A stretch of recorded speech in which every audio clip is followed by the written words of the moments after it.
এই বিশ্বের নিয়ম, যখনই কিছু ভালো করতে যাবেন অশুভ শক্তি আপনাকে বাধা দেবে। এই পৃথিবীতে যখনই কিছু ভালো কাজ হয়েছে তার বিরোধিতা হয়, এটাই স্বাভাবিক নিয়ম। তো যেটা আমি বলছিল, আমাদের গুরুদেব শ্রী শ্রী আনন্দমূর্তিজি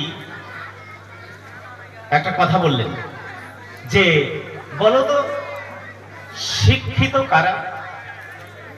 তো তখন গুরুদেব বললেন, educated is he who has learned much, remembered much and made use of them in their practical life. Their virtue I shall call by the name of education.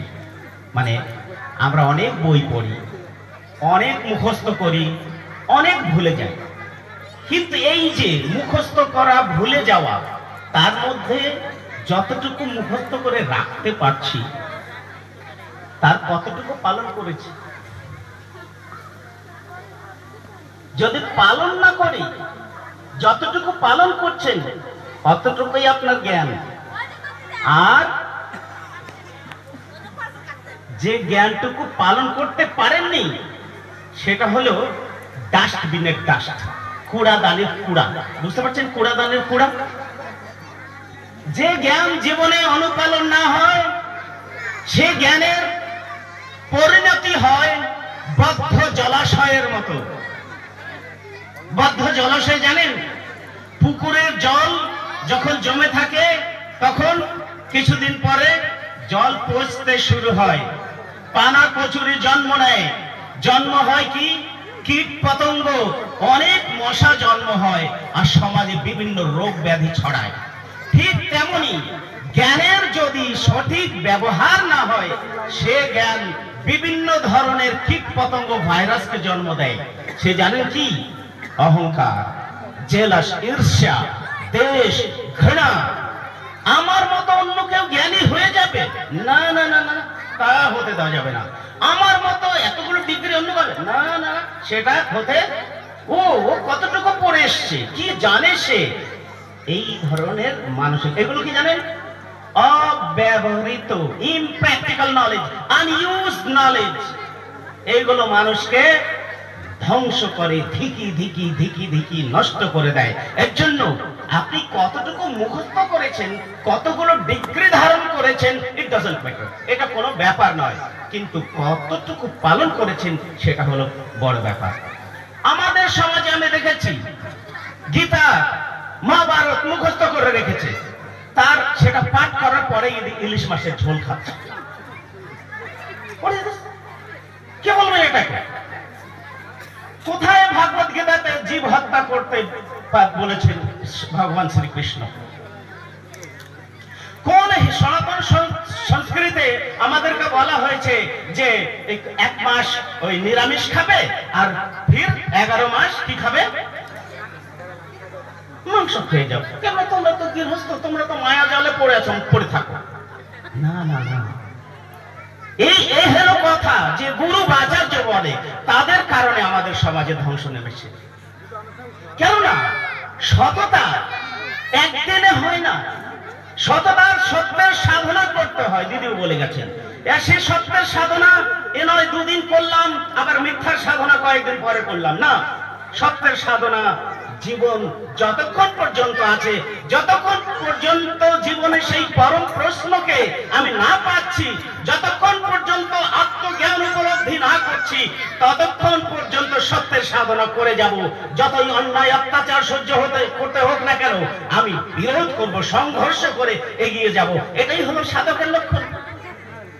সাধক মানে সংঘর্ষ করতে হবে, অন্যায়ের বিরুদ্ধে, অত্যাচারের বিরুদ্ধে, শোষণের বিরুদ্ধে।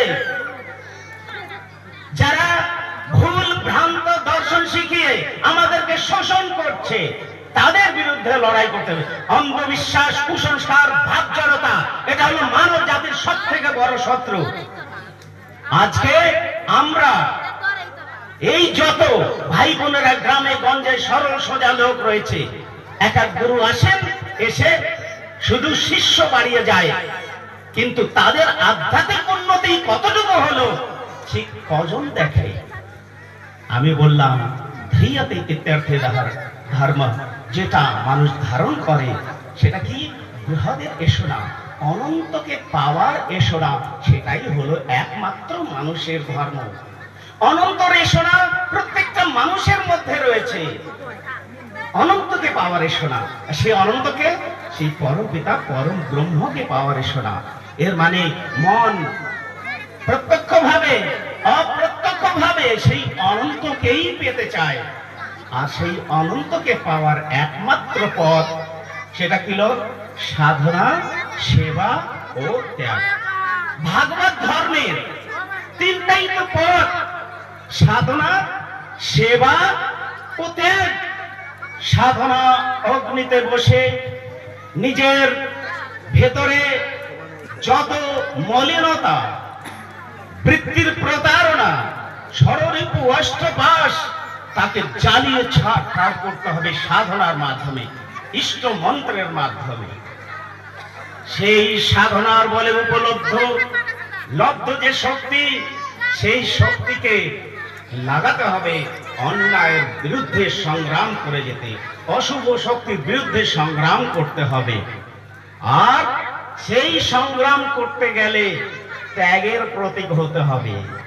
ত্যাগ যদি না হয় সাধনা হবে না, ত্যাগ যদি না হয় সেবাও হবে না। সেবা মানে কি? একজন নেতা এলেন, 2000 কম্বল নিয়ে চলে এলেন, অনেক ডাল চাল গম কম্বল নিয়ে এখানে নিন নিন নিন, অমুক পার্টি তরফ থেকে নিয়ে নিন। শেষ পর্যন্ত কি বলছে? ভোট আসছে তো একটু খেয়াল রাখবেন, আপনার ভোট কি হবে। সে কি সেবা করল? না। যেখানে কিছু দেওয়ার বদলে কিছু পাওয়ার ইচ্ছা থাকে, সেটা সেবা নয়, সেটা হলো ব্যবসা। আর এরকম ধর্ম ব্যবসায়ী, রাজধর্মের ব্যবসায়ী আমাদের সমাজকে চুষে খাচ্ছে প্রত্যেক দিন, প্রতি মুহূর্ত। তাই জনসাধারণ নিঃস্ব হয়ে যাচ্ছে। তাই যারা ভাগবত ধর্মকে বিশ্বাস করেন, শাশ্বত সনাতন ধর্মকে বিশ্বাস করেন, তাদের আমি আজকে বলে দিচ্ছি, ভয় পাওয়ার কোনো কারণ নেই। যারা ধর্ম পালন করে, ধর্ম রক্ষতি রক্ষিতা। যারা শাশ্বত সনাতনের পালন করবে, সনাতন তাদের রক্ষা করবে। সেটা কি জানেন? এ নয় যে হাত পা বন্ধ করে, দরজা জানলা বন্ধ করে আমি চুপচাপ বলবো হে প্রভু এসো রক্ষা করো, না। যারা সাধনা করবে তাদের মধ্যে পৌরুষ জাগ্রত হবে। যারা সাধনা করবে তাদের মধ্যে ঐশ্বরিক শক্তি জাগ্রত হবে, অন্যায়ের বিরুদ্ধে সংগ্রাম করার সামর্থ্য জাগ্রত হবে। আর যত শুভ শক্তি, সব শুভ শক্তিকে একত্র হয়ে unitedly you have to fight against all sorts of devils. আমাদেরকে একত্র হয়ে অন্যায়ের বিরুদ্ধে সংগ্রাম করতে হবে। আর সব থেকে বড় অন্যায় হলো ভাব জড়তা, অন্ধবিশ্বাস, কুসংস্কারের মাধ্যমে মানুষের বুদ্ধিকে খর্ব করে দেওয়া। আর যারা প্রকৃত সাধক তারা কখনোই অন্ধবিশ্বাস, কুসংস্কারের বিরুদ্ধে চুপ থাকবে না। যেখানে অন্যায় সেখানে বিরোধিতা করবে, সেই অন্যায় অত্যাচারকে সমূল নষ্ট করবে। তবেই সে প্রকৃত সাধক। সাধক মাত্রই তো সৈনিক। তাই আমার গুরুদেব বলছেন, তোরা আধ্যাত্মিক সৈনিক, তোরা কখনো সুখকে জীবনের আধার মানবি না, দুঃখকে জীবনের সম্পদ মনে করে নে। Let suffering be your asset. সাফারিংটাকে জীবনের আধার মেনে নে। আর I don't want to see the faces of my debtors in flesh and blood. আমি আমার কোন সন্তানকে আমি পরাজিত দেখতে চাই না। কেননা যারা সাধনা, সেবা ও ত্যাগের মাধ্যমে এগিয়ে যাবে তারা তো কোনোদিন পরাজিত হতেই পারে না। কেন? ধর্ম যার সঙ্গে আছে তার জীবনে তো পরাজয় হতে পারে না। হ্যাঁ, ধর্মের আড়ালে, ধর্মের নামে যারা ভণ্ডামি করে তাদের পরাজয় অবশ্যম্ভাবী হবে। কিন্তু যারা প্রকৃত ধর্মের পালন করে, শাশ্বত সনাতনের সাধনা করে, তারা কোনোদিন পরাজিত হবে না ভাই। ভয়ের কোনো কারণ নেই। আজ থেকে একটা কথাই আপনাদেরকে বলে যাচ্ছি, আপনারা প্রকৃত সাধনা করবেন, নিয়মিত সাধনা করবেন। আমি তো আমাদের এই যে বয়োজ্যেষ্ঠ সন্ন্যাসীগণ রয়েছেন, সবার আমি পারমিশন নিয়ে একটা কথাই আপনাদেরকে বলবো, আমাদের একটা বই পালন করলে আমাদের সনাতন ধর্মকে কেউ পরাজিত করতে পারে। সেটা কি জানেন? ভাগবত গীতা। আর ভাগবত গীতার সার তত্ত্ব হলো কি? ভাগবত গীতার সাথে হলো, হে মহাবাহু যোগী ভবা, তোমরা যোগী হও। আর যোগী মানে কর্মযোগী, জ্ঞান যোগী, ভক্তি যোগ, ভক্তি যোগ, এই তিনের মাধ্যমেই তোমরা যোগী হবে। কেননা যোগ হলো অভ্যাসের জিনিস, অভ্যাসের মাধ্যমে বৈরাগ্য জাগ্রত হয়, আর বৈরাগ্যের মাধ্যমে ভক্তি জাগ্রত হয়, আর সেই ভক্তির মাধ্যমে সেই পরম প্রভু পাওয়া যায়। তো ভাগবত গীতাতে সবকিছু বলে দিয়েছে, কিন্তু ভাগবত গীতাতে আরো কিছু ভেজাল মেশানো হয়েছে। শ্রীকৃষ্ণকে পুজো করছো, একটু ব্রাহ্মণ দেবতারও পুজো করে না, একটু গৌ দেবতারও পুজো করো। শ্রীকৃষ্ণ কবে বললেন বাবা? তিনি তো যোগ সাধনা করতে বললেন। তিনি সাধনার মাধ্যমে, মানে সর্বচিন্তা পরিত্যাগ মামেকং শরণং ব্রজ, সবকিছু ত্যাগকে আমার চরণে সমর্পণ করুন। সে তো বললেন ব্রাহ্মণের চরণে সমর্পণ করুন, সে তো বললেন গরুর চরণে সমর্পণ করো। সে হচ্ছে মামেকং শরণং ব্রজ মামেব ত্বং সর্ব পাপেব মোক্ষয়িষ্যামি মা শুচা, তোমাদের সব পাপকে ধুয়ে মুছে পরিষ্কার করে আমার কোলে আমি তুলে নেব। এটাই ভাগবতের শাশ্বত বাণী। আর তারপর প্রত্যেকটা মা ভাই বোনেরা সকালে আধ ঘন্টা সাধনা করবেন, বিকালে আধ ঘন্টা সাধনা করবেন। আর সাধনা যারা না শিখেছেন তারা শিখে নেবেন। নিয়মিত যোগ অভ্যাস, যোগ সাধনার বলে আপনার মধ্যে ফুটে উঠবে কি, যেটা স্বামী বিবেকানন্দ বলেছিলেন। স্বামী বিবেকানন্দ বলেছিলেন, education doesn't mean to impose something from the external world, but to manifest the eternal divinity dormant in human being. শিক্ষা কোনো আরোপিত কোনো জিনিস নয়। শিক্ষা হলো মানুষের মধ্যে সুপ্ত দৈবীয় শক্তিকে জাগ্রত করা। সুপ্ত দৈবীয় শক্তিকে জাগ্রত সাধনা ছাড়া হয় না। স্বামী বিবেকানন্দ 7 ঘন্টা, 8 ঘন্টা, 10 ঘন্টা সাধনা করতেন।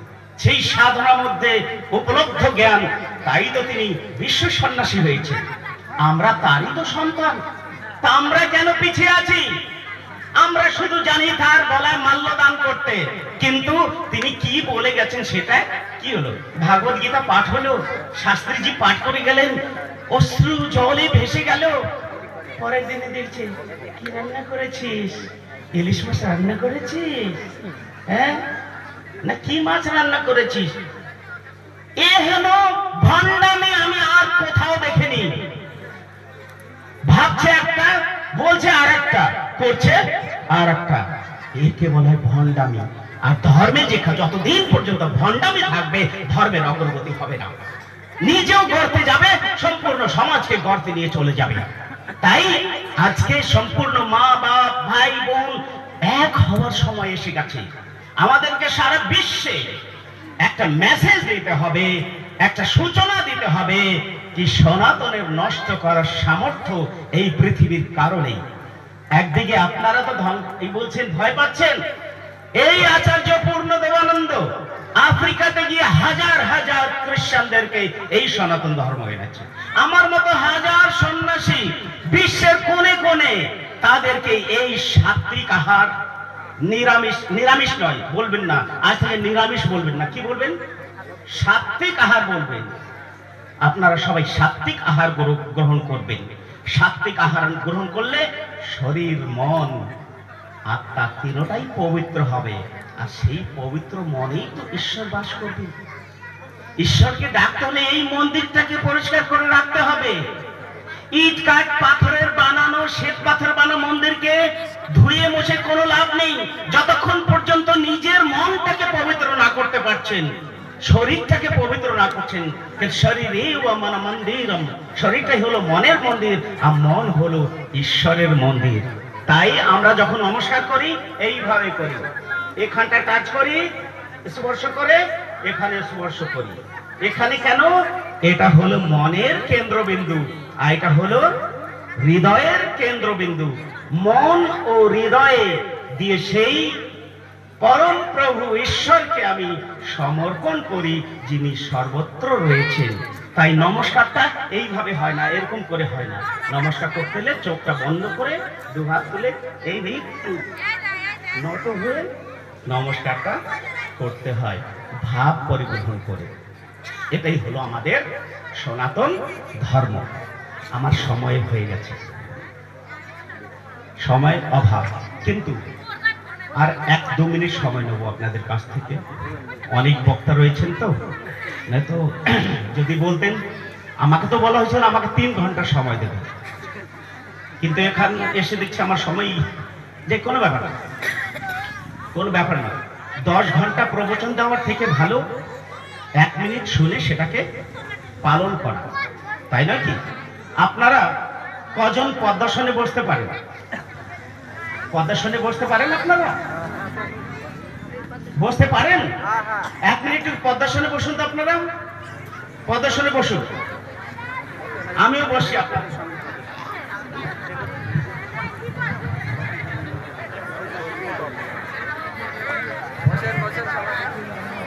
কথা বললে কিন্তু পদ্মাসন করে কোন লাভ হলো না, মুখটাকে বন্ধ করতে হবে। এই দেখুন, আগে ডান পা তুলতে হবে, তারপর এই বা পা সোজা, মেরুদণ্ড কিন্তু সোজা থাকবে। এই মেরুদণ্ড সোজা করার একটা কারণ রয়েছে। আমরা যখন সাধনায় মন্ত্র জাপ করি, মন্ত্র জাপ করার সঙ্গে সঙ্গে কুলকুণ্ডলিনী আঘাত করে মন, সেই কৌল শক্তি জাগ্রত হয়। আর সেই কৌল শক্তি বিভিন্ন চক্র পেরিয়ে ধীরে ধীরে এই সহস্রার চক্রে আসার চেষ্টা করে। কিন্তু চঞ্চল মন, শরীর নোংরা, মন নোংরা, ঈর্ষাদেশ, ঘৃণায় ভরা মন, এই এতগুলো জিনিস নিয়ে কিন্তু মন ভারাক্রান্ত হয়ে যায়। তখন আর সাধনা হয় না। তখন এই সাধনায় বসে ভাববে, আমার শত্রুর মাথায় বাজ কেন পড়ছে না? হে মা কালী, আমার শত্রুর দুটো পা তুমি দাও, কি ওকে ল্যাংড়া করে দাও। এই ধরনের সাধনা হয় না, এখানে ঐকান্তিক সাধনা করতে হয়। হে প্রভু, মানব জীবন পেয়েছি, এই জীবনেই তোমাকে আমি পেতে চাই। এই জীবন তো বারবার পাওয়া যাবে না, তাই এই জীবনেই তুমি আমাকে দর্শন দাও। প্রত্যেকটা বার যতবার এই পদ্মাসনে বসবেন, এই ভাবনা পরিগ্রহণ করে বলবে, হে প্রভু, শেষ হয়ে গেছে জীবন, আর তো সময় নেই, আর কবে দেখা হবে তোমার সঙ্গে? প্রভু একটু দেখা দেও। এই ভাব নিয়ে যখন কান্না শুরু করবেন, আর তো নাদ করবেন, আপনার ভেতরে বিরাজমান সেই শাশ্বত সনাতন সত্যম শিবম সুন্দরম ফুটে উঠবে। তার জন্য সেই ভাব দরকার, ভক্তি দরকার, নিষ্ঠা প্রয়োজন। একটা কথা বারবার বলছি, মনে বসিয়ে রাখুন, কখনো জীব হত্যা করে আধ্যাত্মিক সাধনা হয় না। তাই চেষ্টা করবেন জীব হত্যা না করা। জীব হত্যা কোনোদিন ধর্ম সাধনা হয় না। তাই আমার একটাই অনুরোধ আপনাদের কাছে, যদি সত্যিকারে সেই শাশ্বত সনাতনকে পেতে চান, অনুভব করতে চান, সাধনা শিখুন, সাধনার পরে সৎ পথে চলুন।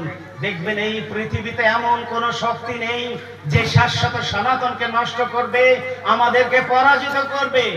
সম্ভবই নয়, অসম্ভব। তাই ভয়ের কোনো কারণ নেই। সবাই আমাদের গুরুদেব বলছেন, moralists of the universe, unite unite unite. দুনিয়ার নীতিবাদীরা এক হও, unite all the righteous force. যত সত্যের অনুসন্ধানী তারা সবাই এক হও।